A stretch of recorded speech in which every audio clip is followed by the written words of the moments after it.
पूर्ण परमात्मा ने नमः।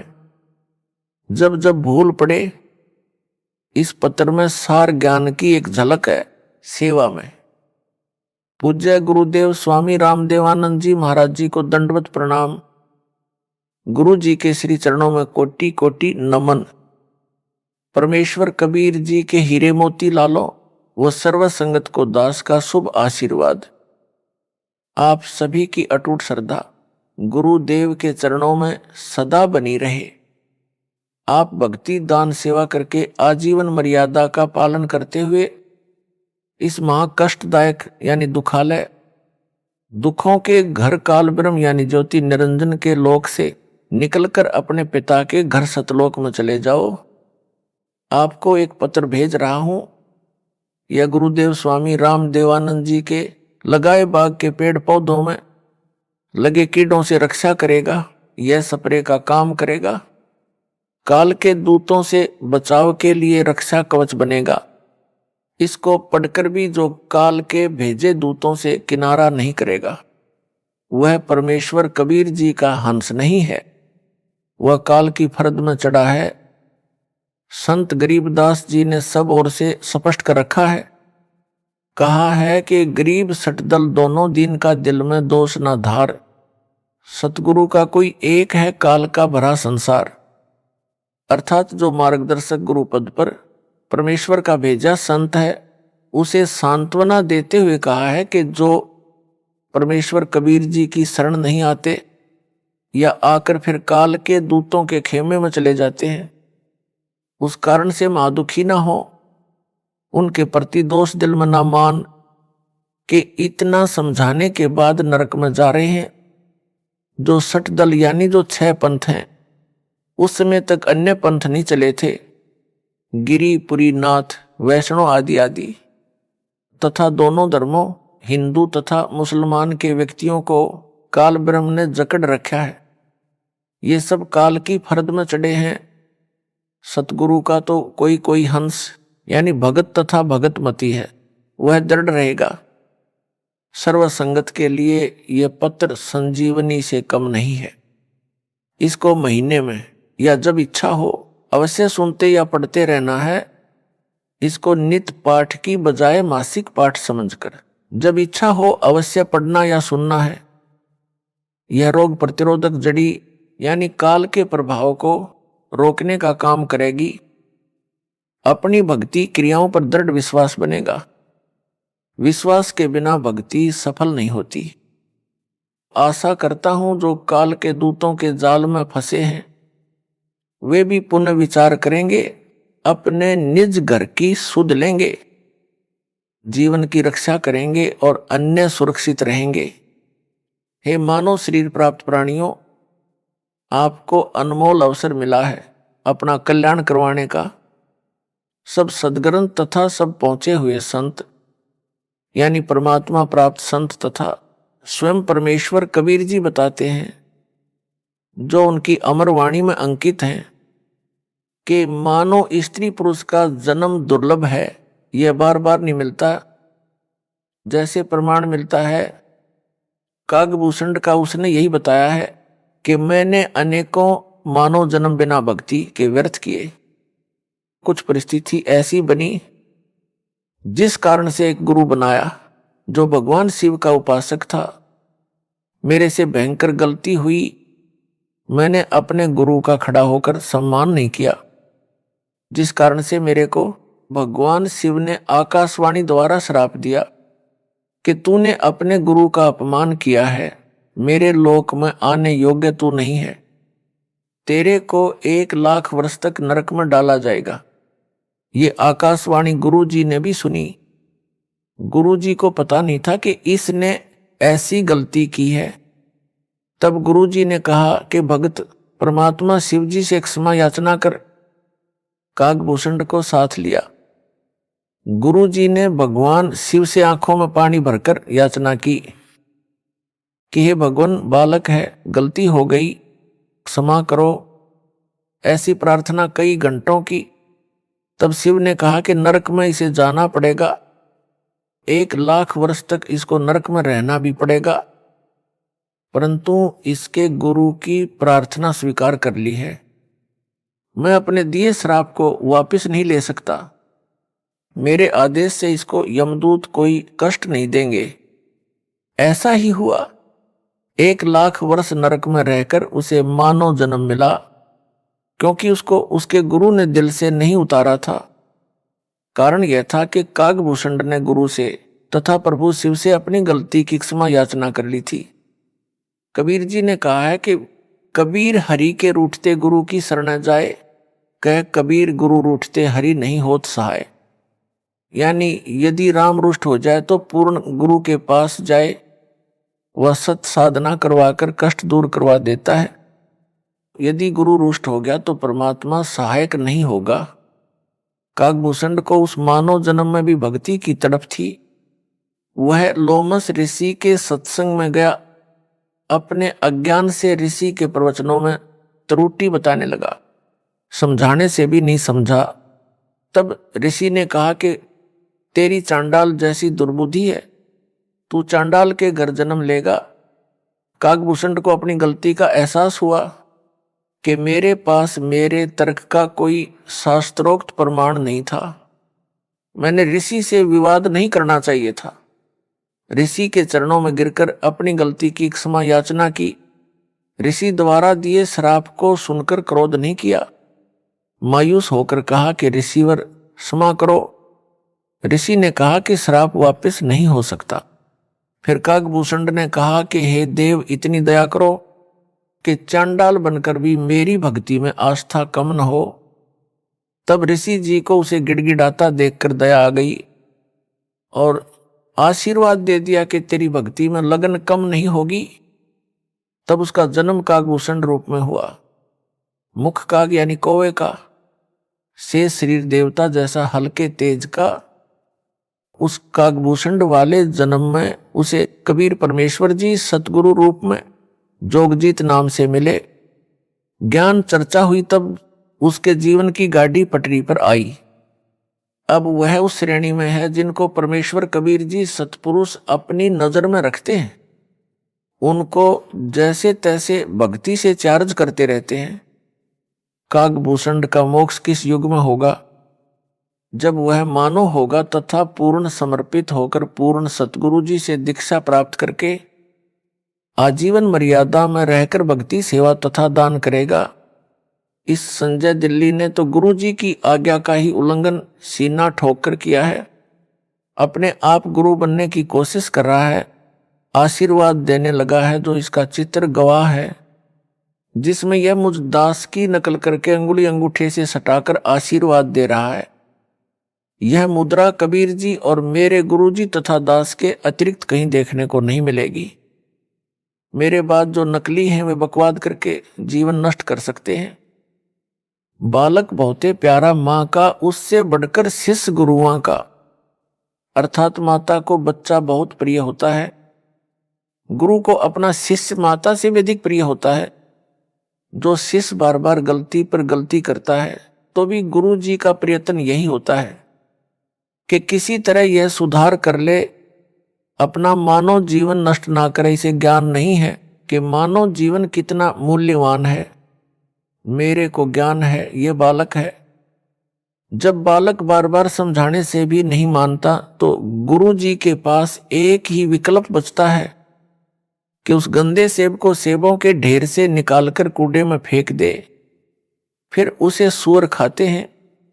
दास का इस पत्र को लिखने का भी यही उद्देश्य है कि संजय दिल्ली अपना जीवन नष्ट ना करे। अब भी गलती की क्षमा याचना करके नाम शुद्ध करवाकर अपने मानव जीवन को धन्य बनाए, नरक में ना जाए। दास गुरु है, गुरु का कर्तव्य बनता है कि शिष्य को हर संभव कोशिश करके नरक जाने से बचाए। यदि किसी का बेटा बेटी बालक चला जा रहा है, सामने गहरा गड्ढा है, माता पिता की दृष्टि पड़ जाए तो वे दौड़कर उसे बचाने की भरसक कोशिश करते हैं। बच्चा माता पिता को अपनी ओर आता देखकर विचार करता है कि ये मेरे को खेलने से रोकने के लिए मुझे पकड़ने को आ रहे हैं। वह और तेज चल पड़ता है। माता पिता के प्रयत्न के पश्चात भी गड्ढे में गिरकर जीवन से हाथ धो बैठता है। माता पिता के पास रोने पीटने के अतिरिक्त कुछ शेष नहीं रहता। दास बार बार पत्र लिखकर संजय दिल्ली व पवन जयपुर को पकड़ने की कोशिश कर रहा है, परंतु ये दोनों नरक वाले गड्ढे की ओर दौड़ रहे हैं। संजय को तो गुरु बनने की हवस लगी है। जो माँ बाप का कार्य है मानव समाज के साथ विश्वासघात है, गुरु जी के साथ विश्वासघात है। अब इसको मान बढ़ाई का रोग लग गया है। यह काल का दृढ़ जाल है। कबीर जी ने कहा है कि कबीर राज तजना सहज है, सहज त्रिया का नेह। मान बढ़ाई ईर्ष्या दुर्लभ तजना, ये अर्थात मनुष्य राज तथा पत्नी का मोह त्याग सकता है, परंतु मान बढ़ाई शिष्यों से चंवर करवाना, चरणों पर फूल चढ़वाना, गले में माला डलवाना तथा दंडवत करवाना, संत रूप में नकली शोभा पाना तथा ईर्ष्या मेरे विश्वास पात्र भक्तों व मेरे से ईर्ष्या करना आदि छोड़ना इसके लिए अब कठिन है। यदि यह सब छोड़कर अपना कल्याण करवा लेगा तो सचमुच महान है, विद्वान है। यदि क्षमा याचना नहीं करता है तो वास्तव में शैतान है। भोले भगत जो संजय दिल्ली से भ्रमित हैं, उनको भी इसी प्रकार विचार करना चाहिए जैसे उन भक्तों ने किया है जो इसके जाल से निकले हैं और वापस आकर नाम शुद्ध करवाकर अपना मानव जीवन नष्ट होने से बचा लिया है। दास ने पता करवाया कि जो भगत लौटे हैं उनसे पूछो कि कैसे समझ आई कि वह झूठा उपाखंडी है। उन्होंने बताया कि संजय दिल्ली कहता था कि मैं गुरु जी का सम्मान करता हूं। वो तो सही है, परंतु उनका भाई तथा कमेटी वाले गुरु जी से धोखा कर रहे हैं। जो दान का पैसा आता है उसे धर्म पर नहीं लगाते, अपनी जेब में भर रहे हैं। गुरु जी के लिए वकील नहीं कर रहे हैं। वे गुरु जी को बाहर नहीं आने देना चाहते। आप मेरा साथ दो, रुपए दो, मैं गुरु जी के लिए अच्छे वकील करूंगा, शीघ्र बाहर करवा दूंगा। हमने उस संजय को बहुत रुपए दिए, परंतु उसने कुछ नहीं किया। गुरु जी हिसार जेल में वह सत्संग करता था मेरठ में और कहता था कि जब तक गुरुजी को बाहर नहीं निकलवा दूंगा तब तक यहां मेरठ में हर सप्ताह सत्संग करता रहूंगा। उसकी ऐसी बातें अच्छी तो नहीं लगती थी, परंतु उसकी झूठ बहुत साफ सुथरी थी। हमारी बुद्धि पकड़ नहीं पा रही थी। जब गुरुजी का पत्र आया कि इसे पैसे ना दो, इसने 50 लाख रुपए भक्तों से वकील करने के नाम पर ठग लिए हैं तथा इसको यानी संजय को गुरुद्रोही घोषित कर दिया है। उसने यानी संजय ने कहा कि यह गुरु जी का पत्र नहीं है, उनके भाई ने झूठा पत्र उनके नाम से भेजा है। हमें पत्र में लिखी भाषा गुरु जी के भाई की नहीं लगी, क्योंकि हम आश्रम में जाते थे तो उनका भाई एक कमरे में बैठकर शंका का समाधान किया करता। हमने कई बार उनके पास बैठकर उनका ज्ञान सुना। ज्ञान वही गुरु जी वाला था, परंतु जो प्रवचन की भाषा गुरुजी की है तथा जो पुस्तकें गुरुजी ने लिखी है वह भाषा पत्र की भाषा से पूर्ण रूप से मिलती है, उनके भाई की भाषा से नहीं मिलती। संजय दिल्ली अब स्वयंभू गुरु बनकर आशीर्वाद देने लगा। यह बात हमें खटकी कि हमारा गुरु भाई हमारा गुरु कैसे हो सकता है। इसे नाम देने का अधिकार भी गुरुजी ने नहीं दे रखा। यह सच में ढोंगी व झूठा है। उसी दिन से इससे गलानी हो गई। हमारी किस्मत अच्छी थी कि हमने नाम शुद्ध करवाकर अपने को नरक जाने से बचा लिया। अन्य गुरु भाई तथा बहनों से भी निवेदन करते हैं कि इसके जाल से निकलो और अपने गुरु जी की शरण में दोबारा आ जाओ। इसे भी साथ ले आओ, इसको भी नरक जाने से बचाओ। स्वयंभू गुरु बनकर ये 100-200 का जीवन नष्ट करेगा, अपना तो कर ही रहा है। जिन्होंने संजय को आश्रम के लिए जमीन दी है उनसे निवेदन है कि इस जमीन को गुरुजी की आज्ञा लेकर नामदान केंद्र के लिए दे दे। पाप से बचे उन भक्तों ने यह भी बताया कि संजय ने गुरुजी की आवाज की प्रथम मंत्र की ऑडियो रिकॉर्ड करके रखी हुई है। जब कोरोना महामारी के कारण गुरुजी की आवाज से ऑनलाइन नाम दिया जाता था, तो संजय ने रिकॉर्ड कर ली। अब यह उस ऑडियो से नाम दिलाता है। इसका उत्तर यह है कि संजय दिल्ली को नाम देने तथा दिलाने का आदेश दास ने दे ही नहीं रखा, इसलिए इसके द्वारा दिलाई दीक्षा कोई काम नहीं करेगी। यह भूत भगाने को अपनी शक्ति का चमत्कार बताकर मूर्ख बना रहा है। इसका खंडन आगे विस्तार पूर्वक किया है। नाम मेरी आवाज से दिलाता है, तो यह तो उनका गुरु भाई हुआ, फिर यह आशीर्वाद उनको किस लिए देता है? गुरु भाई आशीर्वाद देता है तो उसका बेड़ा गर्क होता है। उसने उनका नाम भी खराब कर दिया और अपना भी, इसीलिए तो इसको अज्ञानी कहा है। यदि ज्ञान होता तो यह बकवास ही नहीं करता। परमात्मा की आत्माओं के साथ इतना बड़ा धोखा नहीं करता, उनकी मर्यादा भंग नहीं करवाता।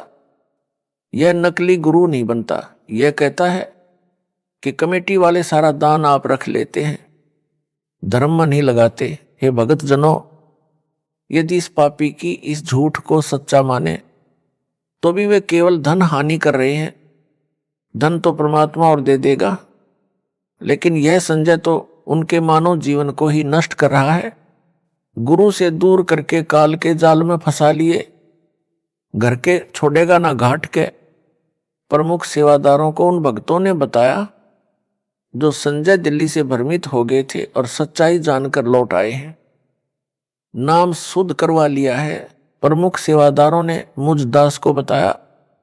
वापस लौटे भक्तों द्वारा बताए गए कुछ पाखंड जो संजय दिल्ली करता है, वह भ्रम फैलाता है, उनका खंडन करता हूं, जो इस प्रकार है। संजय दिल्ली कहता है कि मेरे आश्रम में चाय नहीं बनेगी, आश्रम में दवाई नहीं रखी जाएगी, मेरे आशीर्वाद से वैसे ही रोग ठीक हो जाते हैं। उत्तर दास का, जिसको दूध पीने को मिले चाहे कितनी बार पिए, दही खाने को मिले, हलवा व खीर प्रतिदिन खाने को मिले, उसे चाय की क्या आवश्यकता है? यह भक्तों के दान किए रुपयों से मौज मस्ती कर रहा है। रही बात दवाई आश्रम में ना रखने की, यह कुछ दिन का ड्रामा है। एक समय ऐसा आएगा यह स्वयं दवाइयां खाएगा। एक ऐसा ही पाखंडी था, वह भी सरेआम सत्संगों में प्रवचन करते समय दावा करता था कि मैं कभी रोगी नहीं होऊंगा। यदि मैं रोगी हो जाऊं और दवाई खाऊं तो मेरे मुंह में मूत देना। उस समय आयु 30-35 वर्ष की थी। कुछ दिन पश्चात उसको रोग घेरने लगे। उसका एक डॉक्टर शिष्टा गुप्त रूप से उससे इलाज करवाता रहा। आम संगत को पता नहीं चला, उसकी झूठ कामयाब रही। जब 60 वर्ष की आयु में प्रवेश किया तो और अधिक बीमार हो गया। फिर दवाई ने भी काम नहीं किया, भुगत कर मरा। इस प्रकार की बकवाद कुछ दिन ही चलती है। जब नकली गुरु मरा तब तक उन शिष्यों की तीसरी पीढ़ी तक उस काल के दूत के जाल में फंस चुकी थी। फिर परंपरा पड़ गई, मृत्यु के पश्चात उसकी यादगार बनाई गई। फिर उस समाध यानी यादगार की पूजा शुरू हो गई। सबको नरक के भागी बनाकर मरा। संजय दिल्ली ने कुछ संगत को कुछ दिन यह कहकर बरगलाया कि गुरुजी तो सही हैं, उनका भाई तथा कमेटी के सदस्य तथा उनके आसपास जो कि सेवा में रहते थे वे गलत हैं। वे दान का सारा पैसा अपनी जेब में रख लेते हैं। गुरुजी को जेल से बाहर नहीं निकलने देना चाहते। आप संगत वाले मेरा साथ दें, रुपये दो, मैं गुरुजी को बाहर लाऊंगा। इस प्रकार की बातों से बहुत सारे अनुयायी जो नए नए तथा कुछ पुराने भी उसके बहकावे में आ गए।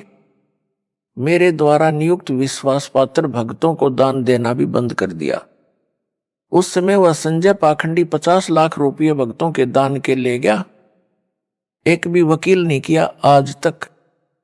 जब दास को पता चला कि संजय दिल्ली तथा पवन जयपुर ने इस प्रकार संगत को भरमा दिया है, तब सख्त कदम उठाए, संगत को संभाला। दास ने जेल जाने की लीला यह देखने के लिए की है कि मेरे सतलोक जाने के पश्चात संगत वाले इस अनमोल मिशन को कैसे चलाएंगे। अब तो दास संसार में है, जो भी त्रुटि अनुयायी करेंगे उनको समझाकर सीधे मार्ग पर ले आऊंगा। यदि कोई भगत या भगत मति समझाने के पश्चात भी सुधार नहीं करेगा तो वह हमारे काम का नहीं है, वह तो चेडू है। चेडू क्या है यह बताता हूं। दूध से दही और दही से मक्खन बनता है। मक्खन अधिक समय ठीक नहीं रहता, इसलिए उसे गर्म किया जाता है। गर्म करने के पश्चात जो लस्सी घी में होती है वह ऊपर आ जाती है, जो कई दिन घी में रहने से खराब हो जाती है। वह लस्सी नहीं कही जाती, उसे हरियाणा में चेडू कहते हैं। यानी बेकाम का पदार्थ होता है। उसको एक बर्तन में डालकर उसमें ठंडा पानी डालकर कुछ देर छोड़ दिया जाता है। यदि थोड़ा बहुत घी उसमें रह गया होता है वह जम जाता है। फिर उस जमे घी को भी निकाल लिया जाता है, क्योंकि उस घी बनाने वाली को पता होता है कि घी प्राप्त करने के लिए कितना संघर्ष करना पड़ता है। भैंस या गाय मोल लेनी, उसका चारा मोल लेना, या किसान है तो चारा घर का होता है, उसे बेचे तो धन मिलता है, वह भी घी बनाने के खर्च में ही गिना जाता है। फिर भैंस गाय की देखरेख, दूध निकालना, गर्म करना, दही बनाना, फिर मक्खन बनाना, तब मक्खन को गर्म करके शुद्ध घी तैयार किया जाता है। इसलिए घी बनाने वाली बहन, बेटी या माई घी का कण भी व्यर्थ नहीं जाने देना चाहती। उस चेडू के ठंडा होने पर जरा सा भी घी मिलता है तो उसे भी निकाल कर रख लेती है। उसको शुद्ध घी इतना प्रिय होता, घी का एक कण भी नहीं छोड़ती। फिर उस चेडू फुई को फेंक देती है। इसी प्रकार दास ने सन 1994 से 2014 तक तथा वर्तमान तक सत्संग की वीडियो यानी नूरी शरीर से ज्ञान समझाकर सत्संग पर सत्संग सुनाकर सर्व सदग्रंथों को वीडियो के माध्यम से सबको दिखाकर संगत रूपी मक्खन निकाला है। अब उस मक्खन को ताया गर्म किया है। इसमें जो चेडू होगा वो ऊपर आ जाएगा। वह चेडू तो ऊपर आ चुका है। दास का यह पत्र रूपी ठंडा पानी है। यदि कोई कण यानी अच्छी आत्मा उस चेडू में होगी उसे निकाल लूंगा, क्योंकि दास को शुद्ध घी यानी भगत आत्माएं जान से भी प्यारी हैं। उनके लिए भटक रहा हूं, दूसरी बार बिना दोष के जेल में हूं, परंतु आशा करता हूं कि एक दिन सत्य की जीत होगी।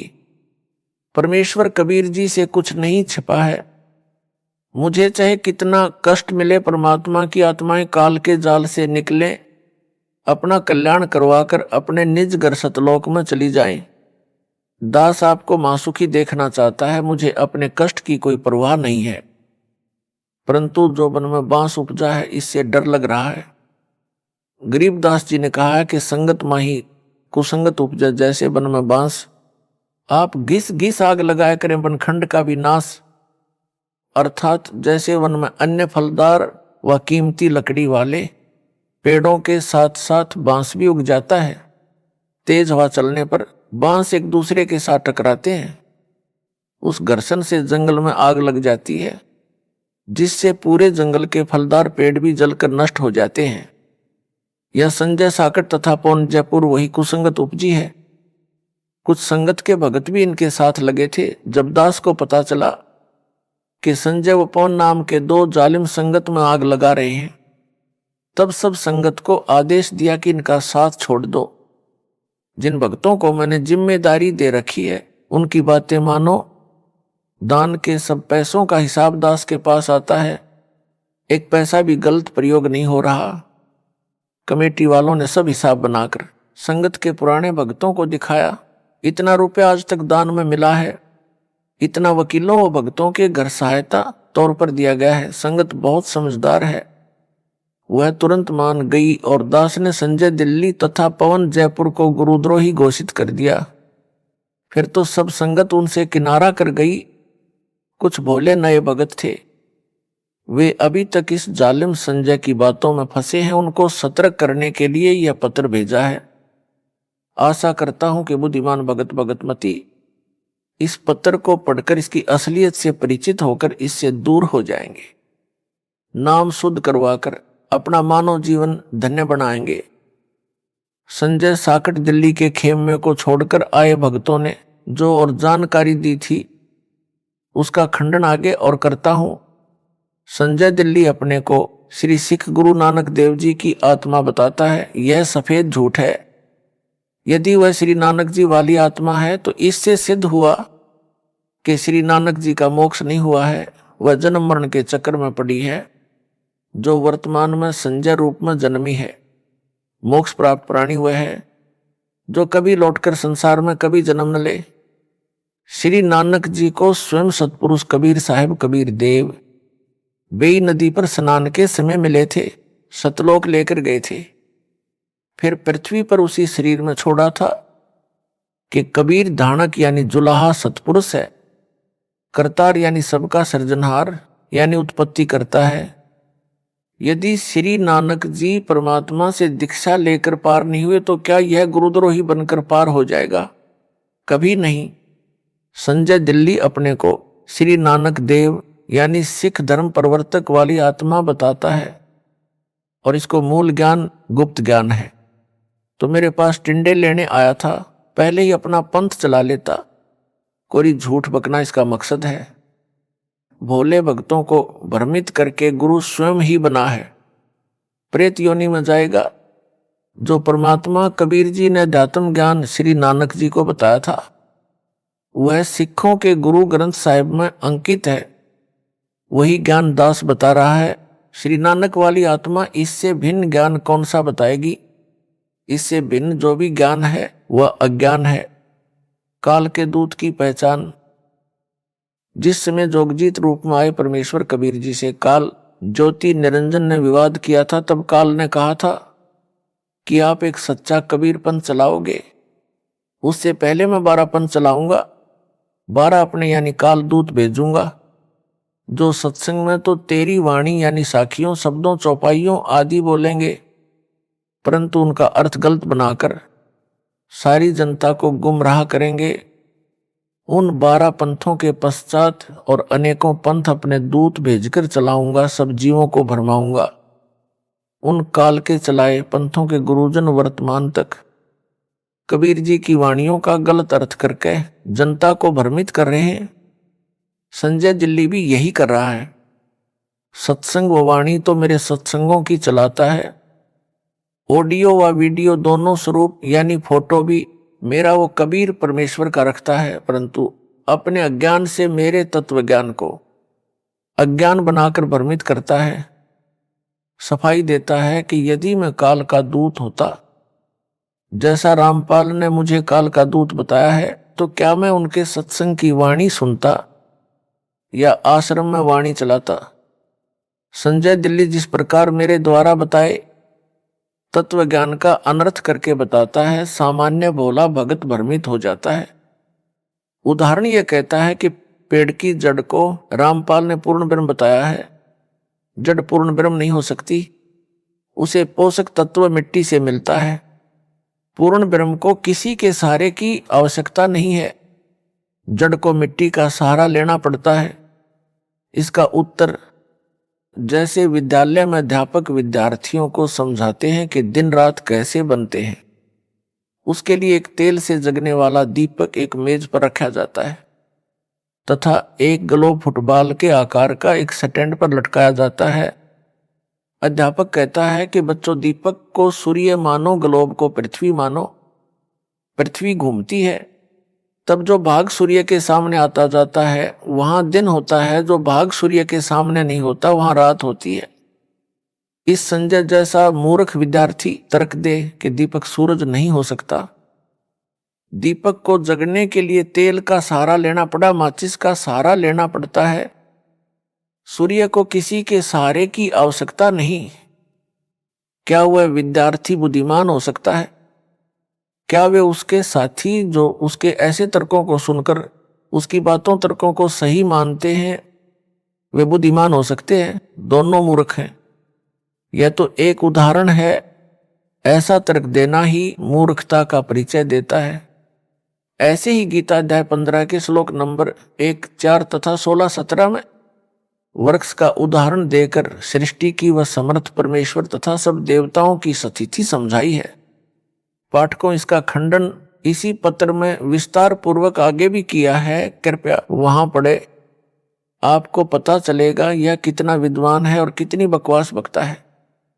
भक्तों को विचार करना चाहिए कि जब गुरु जी ने गुरुद्रोही घोषित कर दिया तो वह कुछ भी सफाई देता रहे, नहीं मानना चाहिए। यदि वह सच्चा सुच्चा होता तो दास उसे क्यों दिल से उतारता, क्यों उसे गुरुद्रोही घोषित करता। माली का पौधा खराब हो जाए तो उसे जड़ से उखाड़कर फेंक देता है। उसे कष्ट बहुत होता है, परंतु और कोई विकल्प नहीं बचा था। सब दवाई व खाद डाला, परंतु व्यर्थ रहा। जैसे सेब विक्रेता की टोकरी भरी सेबों में से एक सेब दागी हो जाती है तो वह उसे निकालकर कूड़े में डाल देता है। उस खराब सेब को सूअर खाते हैं। कितना पौष्टिक तथा महंगा फल यानी सेब था। सेब विक्रेता को दुख बहुत हुआ सेब खराब होने का तथा फेंकने का। यदि नहीं फेंकता तो अन्य सेबों को भी वह गंदी सेब गंदा कर देती। संजय दिल्ली के अपलक्षण हद से ज्यादा देखकर इसे संगत यानी टोकरी से निकालकर फेंका। इसने एक पवन नाम के भगत को भी खराब किया जो जयपुर का रहने वाला है। इन दोनों को टोकरी से निकालकर फेंकना पड़ा। दास को दुख तो बहुत हुआ, परंतु विवश होकर यह कदम उठाना पड़ा।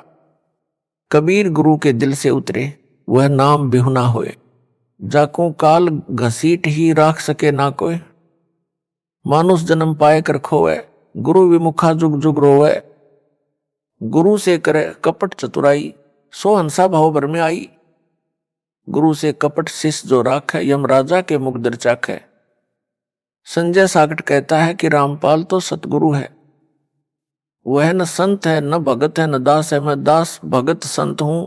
सारी संगत रामपाल को भगवान यानी साहेब मानती है। रामपाल सतगुरु है, भगत दास संत नहीं है। रामपाल ने 13वें पंथ के विषय में बताया है कि 13वें पंथ से सब अंधियारा हटेगा, वह संत भगत दास होगा। मैं यानी संजय ही वह संत भगत व दास हूं। रामपाल तो सतगुरु है। उदाहरण देता वाणी से, सतगुरु साहेब एक शरीरा। सतगुरु और साहेब यानी भगवान तो एक है। सारी संगत रामपाल को भगवान यानी साहेब मानती है, इसलिए साहेब और सतगुरु एक है। इसलिए रामपाल सतगुरु सिद्ध हुआ। अंधेरा तो भगत दास संत से हटेगा तथा सबका कल्याण होगा। वह मैं यानी संजय हूं। रामपाल को तो संगत भगवान यानी साहेब मानती है।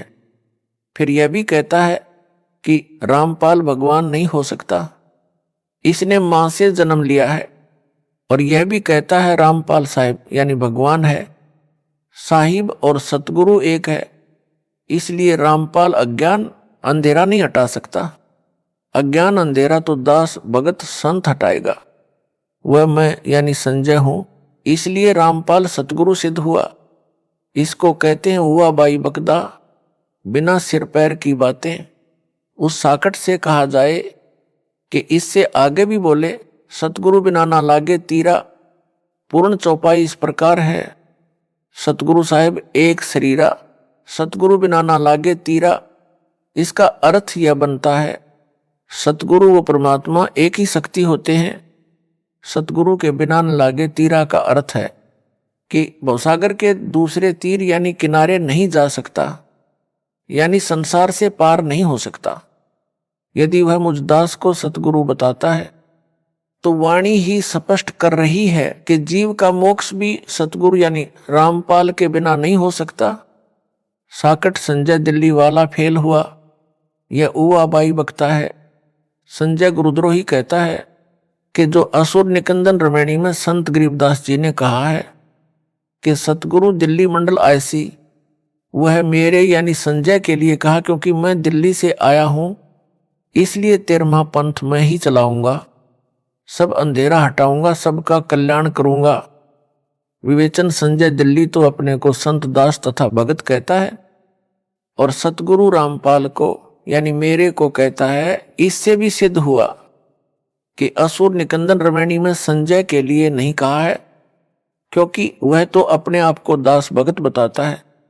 सतगुरु मुझे दास को बताता है। वाणी में तो वह सतगुरु कहा है जो दिल्ली मंडल में आएगा। साहिब तख्त कबीर खवासा, दिल्ली मंडल लीजय बासा। सतगुरु दिल्ली मंडल ऐसी, सूती धरणी सूम जगाएसी। अर्थात कबीर साहेब सतपुरुष के तख्त सिंहासन के पास रहने वाला, उनके सतलोक दरबार का खवास नौकर यानी दास दिल्ली मंडल दिल्ली के आसपास निवास करेगा यानी जन्म लेगा। रमैणी में दिल्ली नगर नहीं कहा है। साकट गुरुद्रोही संजय तो दिल्ली नगर में जन्मा है। वाणी में दिल्ली मंडल, मंडल का अर्थ है दिल्ली नगर के आसपास का कुछ क्षेत्र कहा है। जैसे वर्तमान में एनसीआर बनाया है, यह सब दिल्ली मंडल है, दिल्ली अलग राज्य है। वाणी में फिर कहा है कि वही सतलोक में कबीर साहब का खवास यानी दास यानी नौकर दिल्ली मंडल में सतगुरु बनकर आएगा और सोम यानी कंजूस लोगों को तत्व ज्ञान से जगाएगा, भक्ति दान सेवा करवाएगा। असुर निकंदन रमैणी की वाणी में तो स्पष्ट कहा है कि सतगुरु से जीव का कल्याण होगा। साकट संजय दिल्ली गुरुद्रोही का तर्क कुतर्क यानी गलत विवेचन सिद्ध हुआ। इसको वाणी का अर्थ भी ठीक से नहीं करना आता, अनर्थ करके बताता है। काल का दूत यही करता है, यह स्पष्ट काल का दूत है। यह अपने को तत्वदर्शी संत बताता है, कहता है कि मेरे अतिरिक्त किसी को भी गुप्त ज्ञान मूल ज्ञान नहीं है, सब अज्ञानी है। इसने तो दास को भी अज्ञानी बताया है, क्योंकि वो कहता है कि मेरे अतिरिक्त किसी को तत्वज्ञान यानी मूल ज्ञान नहीं है। इससे तो यही स्पष्ट कर रहा है कि मैं संजय गुरुद्रोही ही तत्वदर्शी हूं। यदि वह दास द्वारा बताए यथार्थ अध्यात्म ज्ञान यानी तत्व ज्ञान से भिन्न ज्ञान रखता है तो उसकी पुस्तक बनाए या कोई वीडियो बनाकर इंटरनेट पर डाले, तब मेरी संगत का छोटा सा बालक भी उसके अज्ञान का पर्दाफाश कर देगा। यह संजय दिल्ली गुरुद्रोही प्रथम नाम मंत्र वही जाप करने को देता है या मेरी आवाज से प्रथम मंत्र दीक्षा दिलाता है जो दास ने इसको दीक्षा में दिए थे, तथा जो भी सतनाम यानी 2 अक्षर का इसको दिया है, इसको ना सार नाम दिया है, ना सार शब्द प्राप्त करवाया है। अब यह गुरुद्रोही इन दोनों नामों प्रथम मंत्र तथा सतनाम से भी खाली हो गया है। वाणी में कबीर परमेश्वर ने कहा है कि गुरु के दिल से उतरे वह शब्द बिहुना होए, वाकु काल घसीट ही राख सके ना कोय। अर्थात जो शिष्य पूर्ण गुरु यानी सतगुरु के दिल से उतर जाता है यानी गुरु जी द्वारा गुरुद्रोही घोषित कर दिया है, उसका नाम कनेक्शन कट जाता है, वह शब्द यानी नाम रहित खाली हो जाता है, उसको काल घसीट ले जाता है, उसे कोई नहीं बचा सकता। इस संजय दिल्ली साकट गुरुद्रोही को काल घसीट कर ले जा चुका है। काल इसमें प्रेतवत प्रवेश है, जैसे ऋषियों में प्रवेश करके अधूरा सूक्ष्म वेद लिखाकर उसके 4 भाग श्री वेद व्यास ऋषि द्वारा करवा दिए। सब जनता ने इन्हीं वेदों को पूर्ण अध्यात्म ज्ञान मान रखा था। दास का ज्ञान योग मेरे गुरुदेव जी की कृपा से परमेश्वर कबीर जी ने खोलकर सर्वग्रंथों का सार निकलवाया है।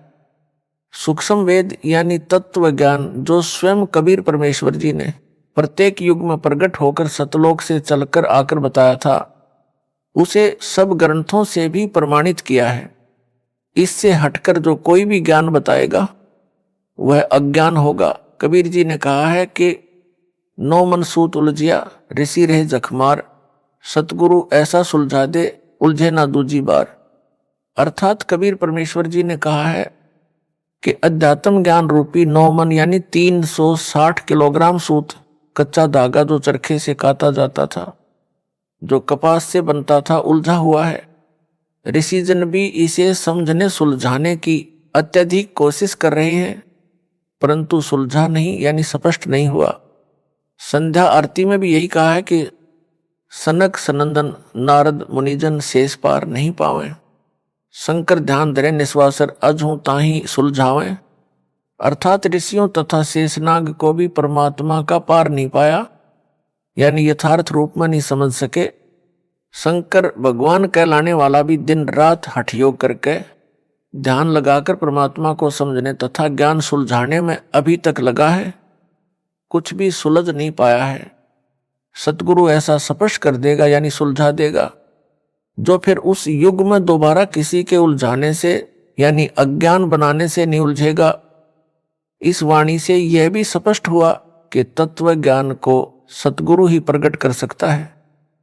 संजय साकट दिल्ली तो अपने को संत दास भगत बताता है तथा सतगुरु मुझ दास को बताता है। इससे भी यह अपने अज्ञान के मकड़ जाल में स्वयं ही फंस गया, अर्थात झूठा सिद्ध हो गया है।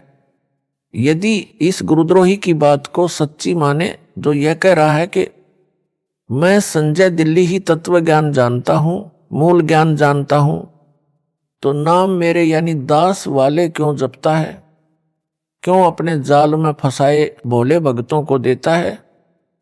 फिर तो नाम भी भिन्न होने चाहिए। यदि यह कहेगा कि नाम तो यही सही है, तो फिर इसके तत्व ज्ञान का क्या अचार डालना है? मोक्ष तो निज नामों से होना है, वे यह दास दीक्षा में दे रहा है। दास को मेरे गुरुदेव स्वामी रामदेवानंद जी से नामदान करने की आज्ञा मिली है, जो एक संत मत की परंपरा है। इसको गुरुद्रोही घोषित मेरे द्वारा कर रखा है। इससे ये नाम लेने से कोई लाभ नहीं होगा, यानी मोक्ष नहीं हो सकता। विशेष दास ने अपने पूज्य गुरुदेव जी के सानिध्य में अध्यात्म ज्ञान को बारीकी से समझ लिया था। गुरु मर्यादा में रहना मोक्ष का मूल मंत्र है, जिसका दास ने परमात्मा से डरकर पालन किया। गुरुपद दास को दिया जाएगा, यह तो स्वप्न में भी नहीं सोचा था, क्योंकि दास एक सामान्य भगत था, गृहस्थी बाल बच्चेदार था। हरियाणा सिंचाई विभाग में जेई यानी जूनियर इंजीनियर के पद पर नौकरी करता था। दास ने अपने छोटे भाई महेंद्र दास को यह ज्ञान बताया। एकदम नया तथा पहले वाले से बिल्कुल विपरीत होने के कारण पहले तो कोई रुचि नहीं दिखाई, परंतु बड़ा भाई होने के कारण ज्ञान सुनने से इनकार नहीं कर सका, मन मारकर सुनता रहा। फिर परमेश्वर कबीर जी की कृपा से, गुरुदेव जी के आशीर्वाद से दास का प्रयत्न सफल हुआ और मान गया। गुरु जी यानी स्वामी रामदेवानंद जी से दीक्षा उसे दिलाई। फिर तो उसने अपने अनेकों साथियों को भी ज्ञान समझाया, उनको गुरुदेव जी यानी स्वामी रामदेवानंद जी से नाम दिलाया। यह दास भी अपने संपर्क वालों को ज्ञान समझाकर गुरु जी से दीक्षा दिलाता था। ऐसा शुभ कर्म वर्षों चलता रहा। दास ने 17 फरवरी 1988 को पूज्य गुरुदेव जी से दीक्षा ली थी। सन 1994 तक सबको गुरुदेव जी से दीक्षा दिलाया करता। एक दिन नए भक्तों को नाम दिलाने के लिए गुरुजी के पास गया। भगत महेंद्र दास भी मेरे साथ थे। समागम चल रहा था। गुरुजी के आसपास बहुत सारे भगत बैठे थे। गुरुजी उनमें से किसी की फरियाद सुन रहे थे। हम सब भक्तों के पीछे बैठ गए। एक सेवादार के माध्यम से पहले की तरह नए भक्तों को नाम दिलाने का निवेदन किया। भगत की बात सुनकर गुरुदेव जी ने हमारी ओर कृपा दृष्टि की। हम सब ने दंडवत प्रणाम किया। उसी समय सैकड़ों भक्तों की उपस्थिति में दास को नाम देने का आदेश दिया। कहा कि आज के बाद तू नाम दिया करेगा। मेरे को पसीना छूट गया। विचार किया कि कोई गलती तो नहीं हो गई जिससे गुरुजी नाराज हो गए हो। कानों पर विश्वास नहीं हो रहा था। गुरुजी नाराज नजर नहीं आ रहे, मुस्कुरा रहे थे, इसलिए हिम्मत बनी रही। दीक्षा देने का आशीर्वाद देते समय कहा कि आज के बाद यह तुम्हारा गुरु होगा। उपस्थित भक्तों की ओर संकेत करके कहा। मेरी दशा देखकर समझ गए कि भगत घबरा गया है। बोले कि अपने को अकेला न समझना, मैं तेरे साथ रहूंगा। परमेश्वर कबीर जी के आदेश से यह आशीर्वाद तेरे को दिया है। तेरे बराबर विश्व में संत नहीं होगा। आशीर्वाद देकर हमें भेज दिया। सुबह माइक से आवाज लगी कि रामपाल रोहतक को स्वामी जी याद कर रहे हैं। हम सब तुरंत पहुंच गए। भगत महेंद्र दास भी साथ था, क्योंकि हम छुडानी गांव में ही भगत महेंद्र दास की ससुराल में रुके हुए थे। उस रात दास को नींद नहीं आई कि इतनी बड़ी जिम्मेदारी को कैसे निभा पाऊंगा। गुरुदेव तो जानी जान थे, उनको पता था कि भगत की हालत खराब हो गई है। जाते ही फिर कहा कि अपने को अकेला मत समझ, परम शक्ति तेरे साथ है, मैं भी तेरे साथ हूं। तेरे समान विश्व में संत नहीं होगा। और कहा कि इन सबको नाम दे जो नए भगत दीक्षार्थ आए थे। अपने सामने दीक्षा दिलाई। स्वामी जी ने सर्व संगत को बोल दिया कि आज के बाद मैं किसी का गुरु नहीं रहूंगा, रामपाल से दीक्षा ले लो। कारण यह था कि मेरे दादा गुरुजी ने उनको सारनाम देने का आदेश नहीं दे रखा था, क्योंकि प्रारंभ से परंपरा चली आई थी दास को ही सारनाम दिया जाना था, क्योंकि उत्तराधिकारी को ही सारनाम दिया जाता था। स्वामी जी ने मेरे अतिरिक्त किसी को सारनाम नहीं दिया था। मेरे को आगे सारनाम देने का परमेश्वर कबीर जी का आदेश स्वामी जी को मिलने के बाद ही दिया था। कहा था कि पूरी परीक्षा करके ही सारनाम अनुयायियों को देना, तेरे को परमात्मा कबीर जी का भी संकेत आएगा, तब तक सारनाम ना देना। यह सब निर्देश बाद में दास को अकेले को तलवंडी बाई जिला फिरोजपुर पंजाब में आश्रम में दिया था। जब दास अकेला ही उनसे मिलने पहुंचा था, स्वामी रामदेवानंद जी गुरु महाराज जी का वचन फला है जो आज आपके सामने है। विश्व में ज्ञान छा गया है। जो स्वयंभू गुरु बने हैं उनको अध्यात्म का खा का भी ज्ञान नहीं। कितना भार सिर पर लिए हैं। यह संपूर्ण अध्यात्म ज्ञान का टोटा है। जो नकली गुरुओं का जीवन नष्ट करता है, उसके चेलों चेलियों का भी तर्क गुरु के अनुयायियों की जिम्मेदारी गुरु पर होती है, गुरु के सिर पर भार होता है। जब कबीर परमेश्वर जी ने देखा था कि 64 लाख अनुयायी पटरी से उतर गए थे, गुरु की आज्ञा को भी अनदेखा करने लगे थे, वे सारनाम योग्य नहीं थे, तो अपने सिर से भार उतारने के लिए लीला की थी। काशी नगर की प्रसिद्ध गणिका को हाथी पर बैठाकर बोतल में गंगाजल भरकर लोग उसे शराब मान रहे थे, पीने लगे। शराबी जैसी हरकत करते हुए गणिका के गले में बांह डालकर मुख्य बाजार में घूमने लगे थे। यह दृश्य देखकर 64 लाख गुरु विमुख हो गए थे, गुरुद्रोही नहीं हुए थे। उन सब का भार परमात्मा ने अपने सिर से उतारा। संत गरीबदास जी ने कहा है कि गरीब भड़वा भड़वा सब कहें, कोई ना जाने खोज, दास गरीब कबीर करम बांटत सिर का बोझ। अर्थात काशी के लोग तो निंदा करने लगे, कह रहे थे कि यह तो बड़वा यानी बेशरम हो गया, सरेआम बुरे कर्म करने लगा है। सब शिष्यों ने वह साधना त्याग दी, पहले वाली करने लगे जैसे राबी ने त्यागी थी। कबीर जी भारमुक्त हुए। इसी प्रकार पूज्य गुरुदेव स्वामी जी ने यह कहकर सिर का भार उतार दिया कि आज के बाद मैं किसी का गुरु नहीं रहूंगा। पहले वाले भी रामपाल से नाम ले लो, परंतु दुर्भाग्य है उन पहले वालों का अधिकतर ने दास से दीक्षा नहीं ली। जो नए थे हमने नाम गुरुजी से दिलाया था, उन्होंने दास से दीक्षा ली। परमेश्वर कबीर जी ने अपने परम शिष्य गरीबदास जी को काल के साथ आंख में चोली खेलने की भविष्य की सब रणनीति बता दी थी। संत गरीबदास जी ने अपने एक शिष्य शीतलदास को सारनाम जाप को दिया था। उसे समझा दिया था कि केवल परम शिष्य को सारनाम देना है, वह केवल अपने उत्तराधिकारी को सारनाम देते रहेंगे। अगला निर्देश मेरा यानी कबीर जी का आएगा, उसके बाद संगत को देना प्रारंभ करना है। उसी आदेश के अनुसार यह सारनाम गुप्त रखा था। 1 मार्च सन 1997 को दास को परमेश्वर कबीर जी मिले। सारनाम देने का सही समय बताकर सारनाम देने का आदेश दे गए। दास से पहले मेरी गुरु प्रणाली के संतों को छोड़कर किसी कबीर पंथी या गरीबदास पंथी को सारनाम तो दूर है, सतनाम का भी ज्ञान नहीं था। सार शब्द तो अभी तक रहस्य में रखा है। सारनाम भी लंबी परीक्षा के बाद दिया जाता है। जो काल के दूत होते हैं वे पहचाने जाते हैं। जैसे यह संजय सारनाम मिलने से पहले ही पिछन गया कि यह काल का दूत है। गुरु बनना खाला जी का घर नहीं है। गुरु जी के आदेश के पश्चात नाम देने से तथा सारनाम देने से शिष्यों का भार नहीं रहता। जो केवल सतनाम या प्रथम नाम के पश्चात मृत्यु को प्राप्त हो जाते हैं, गुरुद्रोही नहीं होते हैं, तो उनको वर्तमान में तुरंत मानव जन्म मिलेगा, पूरी दीक्षा मिलेगी, वे मोक्ष प्राप्त करेंगे। 1000 वर्ष तक यह वीडियो से दीक्षा दी जाती रहेगी। अब किसी का भार दास पर नहीं रहेगा। जो स्वामी जी के शिष्य थे वे भक्ति से चार्ज किए गए थे। प्रथम मंत्री अधिकतर को दिया करते थे, किसी किसी को सतनाम देते थे। दास को प्रथम व द्वितीय नाम एक साथ दिया था, सारनाम एक हफ्ता बाद दिया था। उस समय दास को उपरोक्त योजना की जानकारी दी और बताया कि ये जितने पहले वाले शिष्य हैं ये तो केवल भौतिक सुख ही मांगते हैं, वो इनको संपत्ति यानी संतान दे रखा है, केवल तू ही एक ऐसा मिला जिसने मोक्ष मांगा।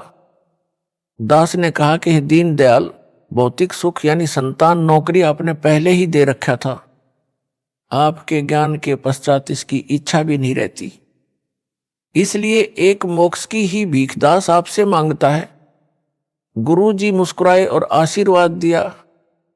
यह परमेश्वर कबीर जी की प्रीप्लान पूर्व निर्धारित योजना थी।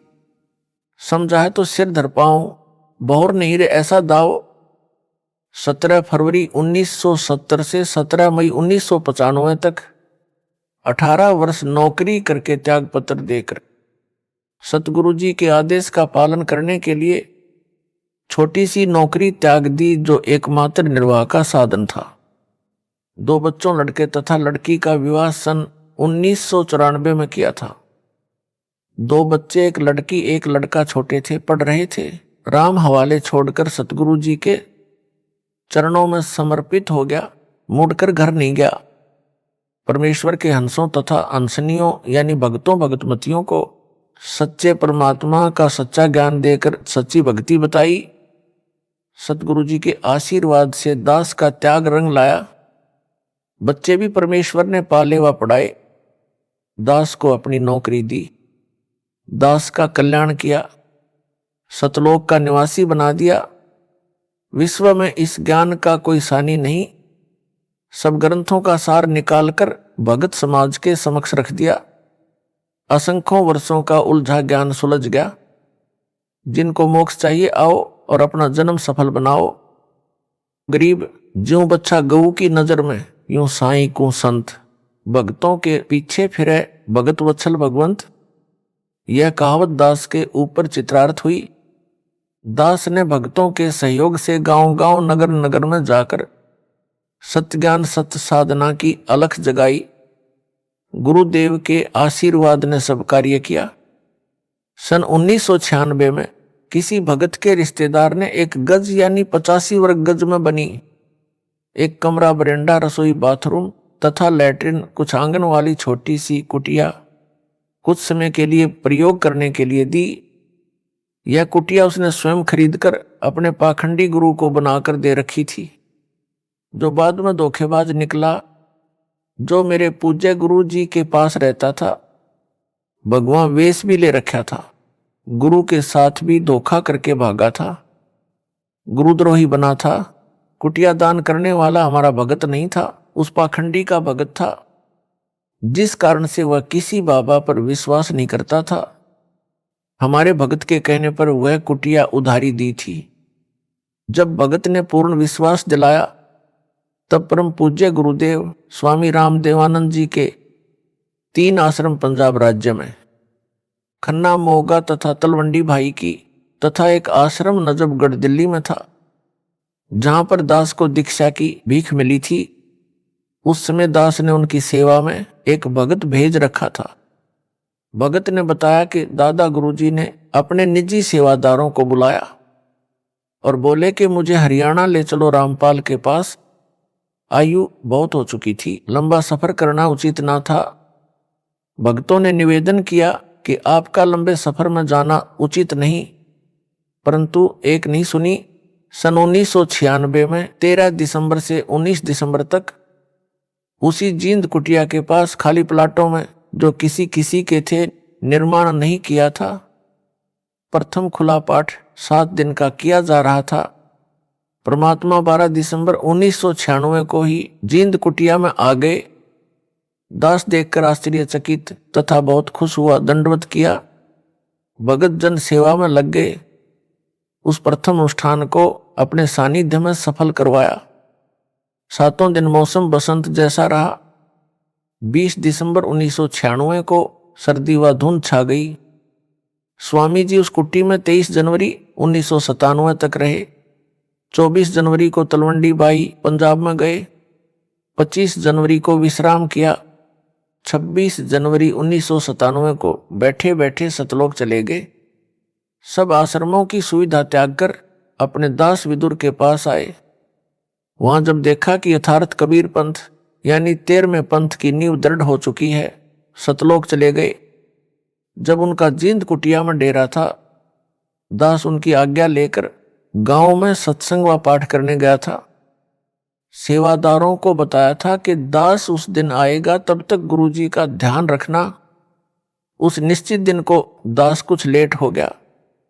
कुटिया में केवल गुरुजी के स्नान आदि की व्यवस्था शुद्धता से की थी। शुद्धता का ध्यान रखते हुए दास जींद पहुंचकर किसी भगत के घर स्नान करने लगा, जिस कारण से देरी हुई। उस समय तक सेवादारों से 10 बार पूछा कि रामपाल आया है। उनको तान रखा था कि पता करो क्यों नहीं आया।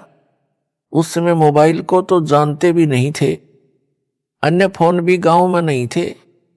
जब भक्तों को पता चला तो एक भगत आया और बोला, स्वामी जी ने 10 बार पूछ लिया कि कहाँ है, आज आने की कह गया था, क्या कारण हुआ।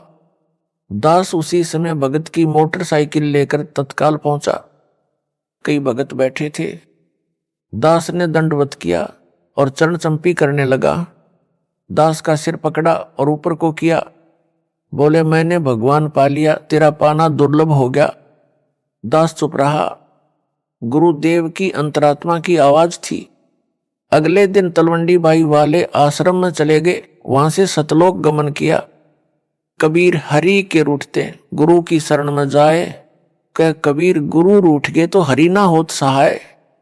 कबीर जिन बातों से गुरु दुख पावे, उन बातों को दूर भावे।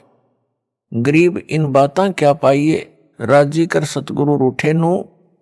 अर्थात गुरु को प्रसन्न रखो, मोक्ष होगा।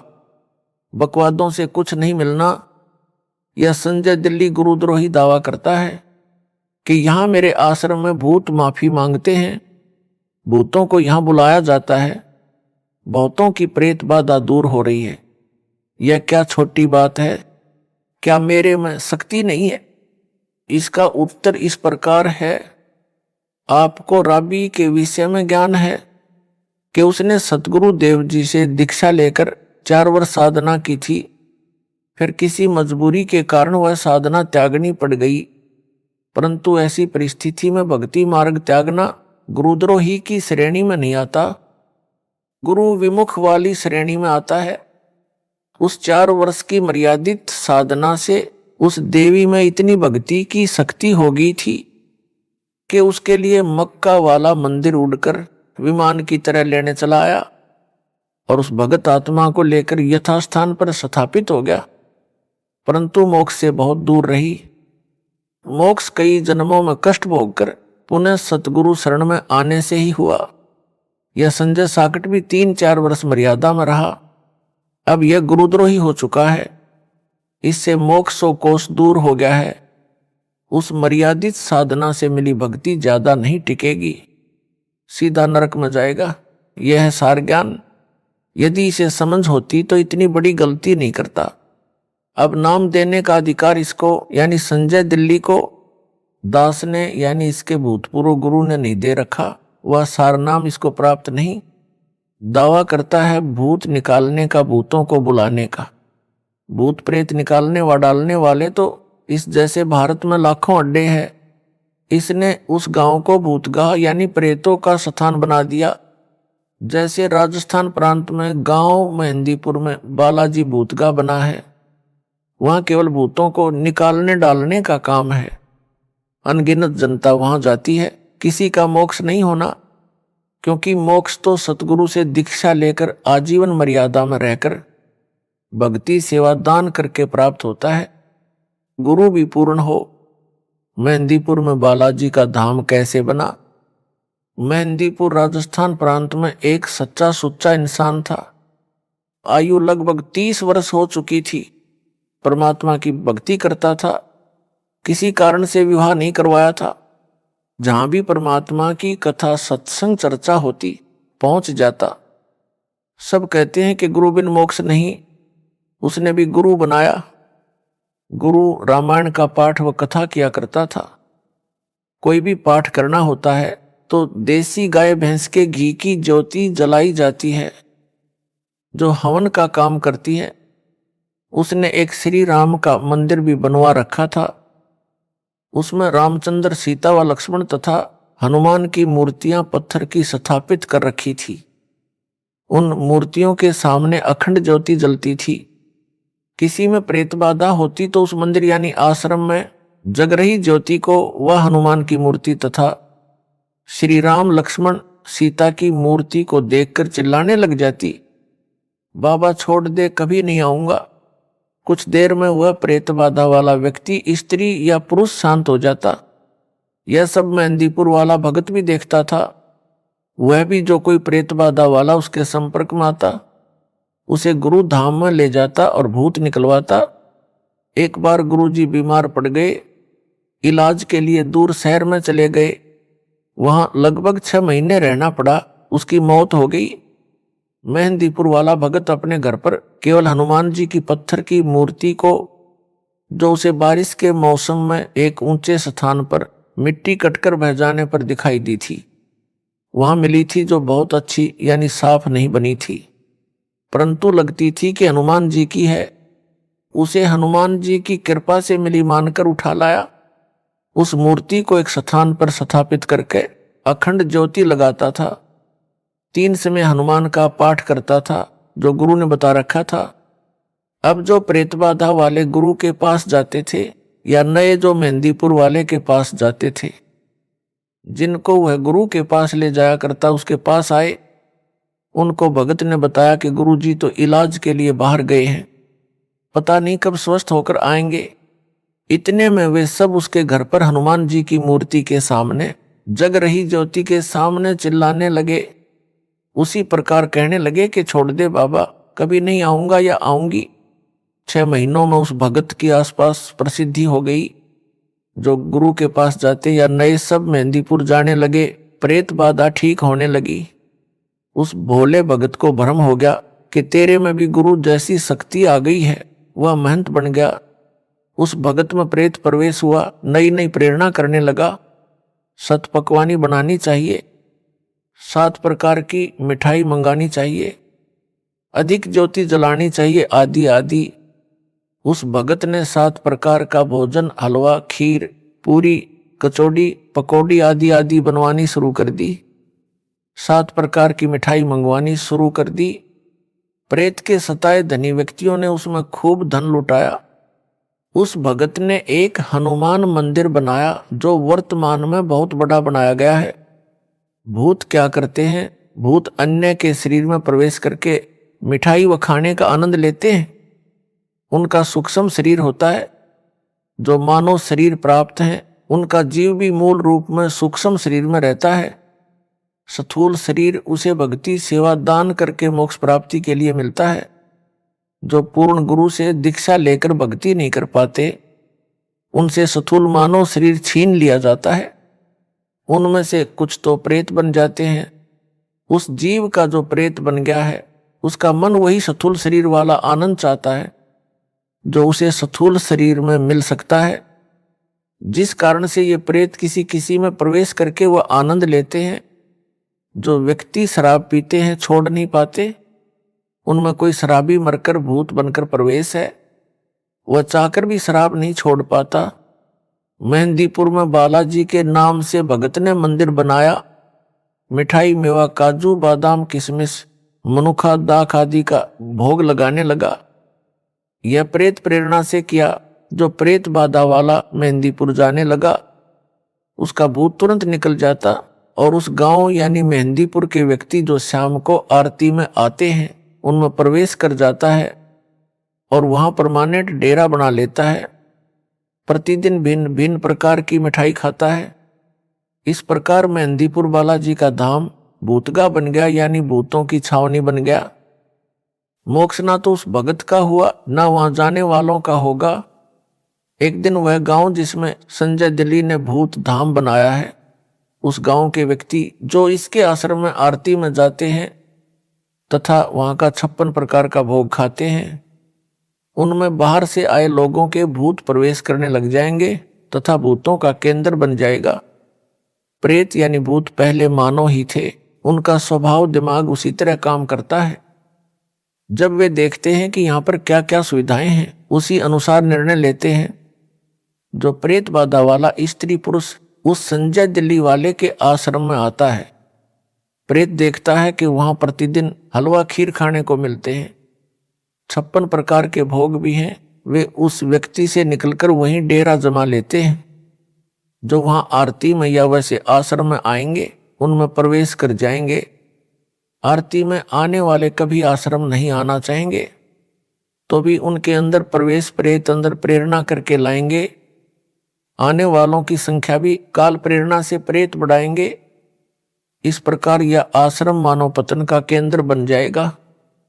मेरे यानी रामपाल दास के आश्रम में केवल समागम में ही हलवा खीर बनाई जाती है, बाद में सामान्य भोजन बनता है, उसी से परमात्मा का भोग प्रसाद निकाला जाता है। प्रेत देख लेते हैं कि यहाँ पर बाद में कुछ नहीं मिलना, वे प्रेत बाधा वाले से निकलकर भाग जाते हैं, क्योंकि यहाँ उनकी पिटाई परमात्मा करते हैं। प्रेत बहुत चतुर हो जाते हैं।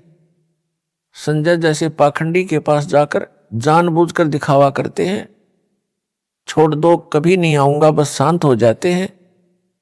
उस प्रबंधक को भ्रम हो जाता है कि मेरी शक्ति से प्रेत नाक रगड़ रहे हैं, प्रेत बाधा ठीक हो रही है। विचार करें, संजय दिल्ली को भी अन्य भक्तों व भगतमतियों वाले मंत्र जाप को दिए जो प्रथम व द्वितीय नाम में दिए जाते हैं। इसमें अलग से शक्ति कहां से आ गई? इस आश्रम से पहले इसने कितने भूत निकाले थे, कितनों को लाभ दिया था, पूछो पाखंडी से। अब काल इसको नचा रहा है, जीवों को इसके जाल में फंसा रहा है। इसका तथा इसके सहयोगियों व प्रसाद खाने वालों को अपने चक्रव्यूह में फंसा रहा है। यह है सार ज्ञान, जो समझ सके तो समझ लो। हरियाणा के भगत ने बताया कि मेरे 2 चाचा छोटी आयु में मरकर प्रेत बने थे। वे मेरे भाई की पत्नी में प्रवेश करके बताते थे कि घर में झगड़ा हम करवाते हैं, शराब पीने की प्रेरणा हम करते हैं, शहर में मिठाई खाने हम ले जाते हैं। फिर उसने दास से दीक्षा ली, तब उनका पीछा छोड़ा। मोक्ष ना संजय दिल्ली गुरुद्रोही का होगा, ना उसके संपर्क में आने वाले भक्तों व भगतमतियों का होगा।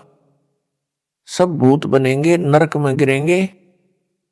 एक बड़ा अधिकारी था, वह राम व हनुमान का परम भगत था। मेहंदीपुर बालाजी की वर्तमान में बड़ी ख्याति है। उसने बताया कि मेरे घर में बहुत सुख था, परंतु हनुमान जी का परम भगत होने के कारण एक बार प्रबल प्रेरणा बनी कि मेहंदीपुर धाम में मत्था टेक कर आए। अपनी गाड़ी ली, पूरा परिवार बैठाया और पहुंच गया। उस धाम को देखकर बहुत खुशी हुई। वहां अनेकों चमत्कार देखे। कोई व्यक्ति जिसमें प्रेत प्रवेश था, बहुत बड़ा पत्थर उठाए खड़ा था। किसी को 3-4 सेवादार पकड़ रहे थे, उन सबको दूर पटक देता था, आदि आदि। घर पर आने के पश्चात मेरी पत्नी भी वही लीला करने लगी। चारपाई उठाकर फेंक दी। गेहूं का 50 किलोग्राम का कट्टा रखा था, उसे उठाकर खड़ी हो गई। वह 20 किलो वजन नहीं उठा सकती थी। अड़ोसी पड़ोसी बुलाए। एक ने बताया कि जो बालाजी जाता है उसमें हनुमान प्रवेश कर जाता है। एक बोला कि हनुमान नहीं, भूत प्रवेश कर जाता है। वह प्रवेश करके आ तो जाता है, परंतु यहां उसका मन नहीं लगता, जिस कारण से उत्पात मचाता है। किसी भूत निकालने वाले के पास ले जाना पड़ेगा। एक व्यक्ति हमारे को भूत निकालने वाले के पास ले गया। हमने सब कहानी बताई, उसने ज्योति जगाई। उसी समय मेरी पत्नी सिर घुमाने लगी। छोड़ दे बाबा, कभी नहीं आऊंगा, चिल्लाने लगी। शांत हो गई। वह बोला कि पक्का इलाज कर दिया, अब नहीं आएगा। हम घर आ गए। फिर उत्पात मचाने लगी। मैं अकेला ही अपनी पत्नी को लेकर उसी के पास गया। वहां जाकर भूत बोला कि मैं बालाजी का भगत हूं, तू क्या करेगा? भूत निकालने वाले की ओर संकेत कर रहा था। वह स्याना यानी भूत निकालने वाला बोला कि इसे मेहंदीपुर लेकर चलना होगा या वहीं निकलेगा। 2 दिन बाद उस स्याने को साथ लेकर मैं अपनी पत्नी को लेकर मेहंदीपुर गया। वहां जाते ही मेरी पत्नी सिर घुमाने लगी। कुछ देर में ठीक हो गई। मैं उस स्याने से बोला कि शीघ्र चलो। वह बोला कि कुछ रुपये चढ़ा दो, कुछ प्रसाद ले लो। मैंने जो उसने कहा वो किया और फुल स्पीड से गाड़ी चलाकर वहां से निकले। घर तक सब ठीक रहा। शाम को फिर वही लीला शुरू हुई। मेरी तो जान निकल गई कि यह क्या समस्या गले डाल ली मेहंदीपुर जाकर। उसके पश्चात जिसने जहां स्याना बताया गए 1-2 दिन ठीक ठाक रहता, फिर वही समस्या। कहीं कहीं हफ्ता ठीक निकल जाता। मेरी पत्नी में पहले 1 भूत था, फिर 3 आगे, उसमें 2 और प्रवेश वहीं से करके आगे। भूतों ने बताया कि उस गांव के जितने व्यक्ति उस मंदिर में प्रसाद लेने आते हैं सब में प्रेत प्रवेश है। हमारे को स्थान नहीं मिला, इसलिए इसमें प्रवेश करके आना पड़ा। आप पैसे वाले दिखाई देते थे। सोचा था कि यहां कुछ तो अच्छा खाने को मिलेगा। मेहंदीपुर में हाउसफुल है, एक एक में कई भूत प्रवेश हैं। एक दिन संत रामपाल जी का भगत मिला। उसने करौंथा आश्रम चलने को कहा। हमने मना कर दिया। पूछा क्या खर्च लगेगा। उसने कहा कि खर्चा कुछ नहीं लगेगा, परमात्मा की भक्ति करनी पड़ेगी, नाम लेना पड़ेगा। कई दिन तक वह हमारे घर आता रहा, तब हम माने। वह अपनी गाड़ी में बैठाकर करौंथा आश्रम में ले गया। वहां जाकर वह प्रेत बाधा समाप्त हुई। अब ज्ञान हो गया कि आम के आम गुठलियों के दाम यहीं पर हैं। मोक्ष भी होगा, 3 ताप भी कटेंगे। कबीर एक साधे सब सदे, सब साधे सब जाए, माली सींचे मूल को, फूले फले घाए। अर्थात जैसे माली यानी बागबानी का विशेषज्ञ पौधे के मूल तवज की सिंचाई करता है, एक जड़ की सिंचाई करने से सब सद है, तनाडार शाखाएं विकसित होती हैं, पौधा पेड़ बनकर फूल व फलों से लदपद हो जाता है, घने सारे फल खाने को मिलते हैं। यदि अज्ञानी व्यक्ति पौधे की शाखाओं को जमीन में गाड़ कर, ज्ञानी व्यक्ति ने पौधे की जड़ को गाड़ा होता है, उन सबको साधे यानी सिंचाई करे तो सब नष्ट हो जाएगा। इसी प्रकार एक मुझ दास से दीक्षा लेकर 3 ताप का कष्ट भी समाप्त होगा। यानी प्रेत बाधा, पितृ बाधा जो 3 ताप में से एक हैं, तथा मर्यादा में रहकर भक्ति, दान व सेवा करने से सतलोक अमरधाम भी प्राप्त होगा, यानी पूर्ण मोक्ष भी होगा।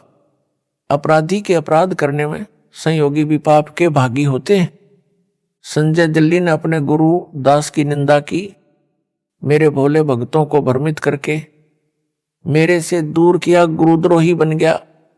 यह इसका पहला अपराध है। इससे बड़ा अपराध भक्ति मार्ग में नहीं है। आप तो नरक जाएगा ही। अनेकों भक्तों के भी नाम खंडित करवा दिए, जो काल ज्योति निरंजन के जाल में फिर फंस गए। जो वापस आ जाएंगे, नाम शुद्ध करवा लेंगे, वे तो बच जाएंगे। अन्य जो इसको दान देकर इसके पाप में सहयोग कर रहे हैं, वे भी इसी के समान परमात्मा कबीर जी के अपराधी हैं।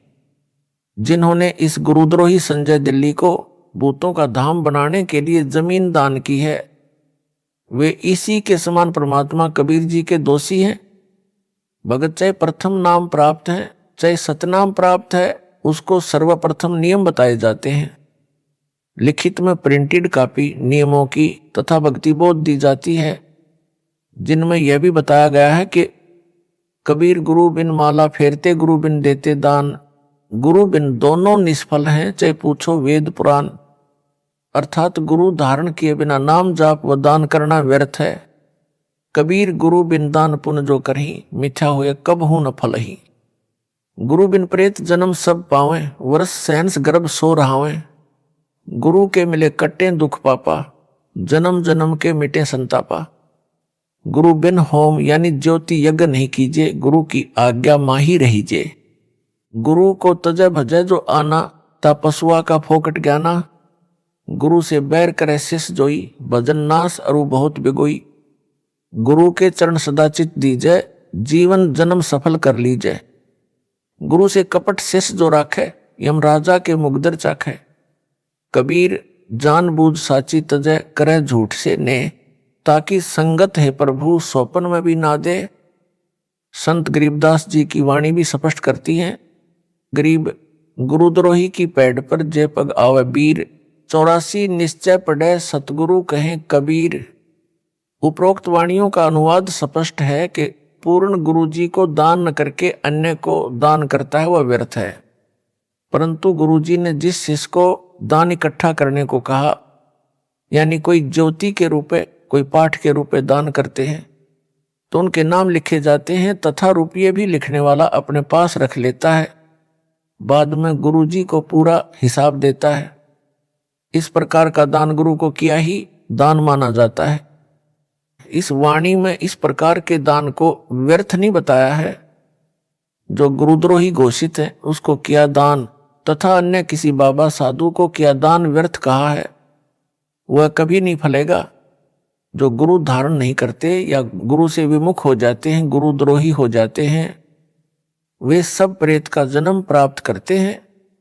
संजय गिल्ली गुरुद्रोही घोषित है। जो इसके सहयोगी हैं वे गुरु विमुखी माने जाएंगे, वे भी प्रेत जन्म प्राप्त करेंगे। तो उस गांव में जिसमें संजय दिल्ली साकट ने पाखंड फैला रखा है, जो उसके आश्रम में आरती करके प्रसाद लेते हैं, वे भी प्रेत जन्म प्राप्त करेंगे। यह परमात्मा कबीर जी का बताया तथा बनाया विधान है जो अटल है। प्रेत की आयु लंबी होती है, हजारों वर्षों तक प्रेत बना रहता है। किसी औरत के गर्भ में प्रवेश रहना पड़ता है। प्रेत का स्त्री से जन्म नहीं होता, परंतु गर्भ में कष्ट बहुत होता है। उस गर्भ के कष्ट को वह पाप आत्मा झेलता है। एक माई जींद जिले हरियाणा की बताती थी कि मेरे पेट में बच्चा है, घूमता महसूस होता है, डॉक्टर से जांच भी करवा ली, कुछ नहीं मिला। उस माई की आयु लगभग 62 वर्ष थी। प्रेत को इस प्रकार के महाकष्ट भी झेलने पड़ते हैं। प्रेत योनि महाकष्टदायक होती है। यदि पूर्ण गुरु मिल जाए और शिष्य या शिष्या आजीवन मर्यादा पालन करते हुए भक्ति सेवा दान करे, तो इस प्रकार की सत्य साधना से इस प्रकार के युगों युगों के दुख यानी संकट व संताप महादुख समाप्त हो जाएंगे। गुरु जी से ही होम ज्योति यज्ञ करवाना लाभदायक है। गुरु जी की बजाय अन्य से ज्योति यानी हवन व अन्य धर्म यज्ञ, ध्यान यज्ञ, प्रणाम यज्ञ व ज्ञान यज्ञ आदि करवाना व्यर्थ है। गुरु जी के आदेश का पालन शिष्य व शिष्या को करना चाहिए। गुरु को तजय यानी छोड़कर अन्य में आस्था रखे यानी बजाय उस पशु जैसे शिष्य को फोकट ज्ञान है, उसे कुछ भी ज्ञान नहीं है, वह तो डांगर है। जो शिष्य शिष्या गुरु जी के साथ शत्रुता यानी दुश्मनी करता या करती है, जैसे संजय दिल्ली कर रहा है, उसकी भक्ति नष्ट हो जाती है तथा अन्य बहुत अत्यधिक हानि होती है। भगत व भगत मती को चाहिए कि गुरु जी के चरणों में सदा समर्पित रहे। जैसे पतिव्रता अपने पति के अतिरिक्त किसी अन्य पुरुष में पति वाला भाव कभी नहीं देखती, चाहे कोई देवता क्यों न हो, मानो तो दूर की कौड़ी है। इस प्रकार जिन भक्तों भगत मतियों ने दास को तजकर संजय दिल्ली गुरुद्रोही में आस्था बना ली है, वे पथ भ्रष्ट हो चुके हैं। उनको पुनः विचार करना होगा। अपने गुरु जी के चरणों में चित्त फिर से रखकर अपना जीवन यानी मानव जन्म सफल करना होगा। इसी में उन सब की भलाई है। सत साहिब।